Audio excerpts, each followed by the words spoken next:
പ്രകടനപത്രിക പൊളിച്ചല്ലേ? LDF-ന്റെ ആണോ UDF-ന്റെ ആണോ? LDF-ന്റെ തന്നെ. അതെന്ത് UDF-ന്റെ ഇഷ്ടപ്പെട്ടില്ലേ? ഇഷ്ടമൊക്കെ പെട്ടു. ഇഷ്ടപ്പെടുത്തി പ്രകടന പത്രികയെ കല്യാണം കഴിക്കാനൊന്നുമില്ലല്ലോ, അതിനുള്ള കാര്യങ്ങളൊക്കെ ഉണ്ട്.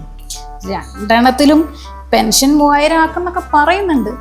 UDF-ന്റെ പ്രകടന പത്രികയിൽ സ്ത്രീകൾക്ക് സൗജന്യ യാത്രയൊക്കെ ഉണ്ട് ബസ്സിൽ. പറയുന്നത് ഇപ്പൊ പലതും പറയുന്നുണ്ട്. അവർ 25 ലക്ഷത്തിന്റെ ഫ്രീ ഇൻഷുറൻസ് ഒക്കെ പറയുന്നുണ്ട്. ഇതിങ്ങനെ കുറെ എണ്ണം പറഞ്ഞിട്ട് ഏറ്റവും കൂടുതൽ എണ്ണം പറഞ്ഞതിന്റെ സമ്മാനം പിടിക്കാനുള്ള കോൺടെസ്റ്റ് ഒന്നും ഇല്ലല്ലോ. പ്രകടന പത്രികയായ കളറാവണം. എൻ്റെ അഭിപ്രായത്തിൽ UDF-ന്റെ പ്രകടന പത്രിക കാണാൻ നല്ല രസം. ബെസ്റ്റ്. ഈ പ്രകടന പത്രിക ഫ്രെയിം ചെയ്ത് അലമാരയിൽ വെക്കാനുള്ളതല്ല, അതിൽ പറഞ്ഞ കാര്യം നടന്നാൽ മതി. ഈ കഴിഞ്ഞ പ്രകടന പത്രികയെ പറഞ്ഞ സ്ത്രീ സുരക്ഷാ പെൻഷനും കണക്ട് വർക്ക് സ്കോളർഷിപ്പും ഒക്കെയാണ് ഇപ്പൊ ഈ നാട്ടുകാരുടെ കയ്യിൽ ഇരിക്കുന്നത്. അതൊക്കെ ഉണ്ട്. എന്നാലും ആ ഒരു ഗ്യാരണ്ടി, ഇന്ദിരാ ഗ്യാരണ്ടി എന്ന പേരും ടൺ കണക്കിന് വാഗ്ദാനങ്ങൾ. ആ പാവപ്പെട്ട വയനാടുകാരെ പേര് വരെ പറഞ്ഞ് ഫണ്ട് പിരിച്ചിട്ട് കാശ് അണ്ണം തരും മൂടിൽ നടക്കുന്ന ഗ്യാരണ്ടി അല്ലേ? പേടിപ്പിക്കില്ല.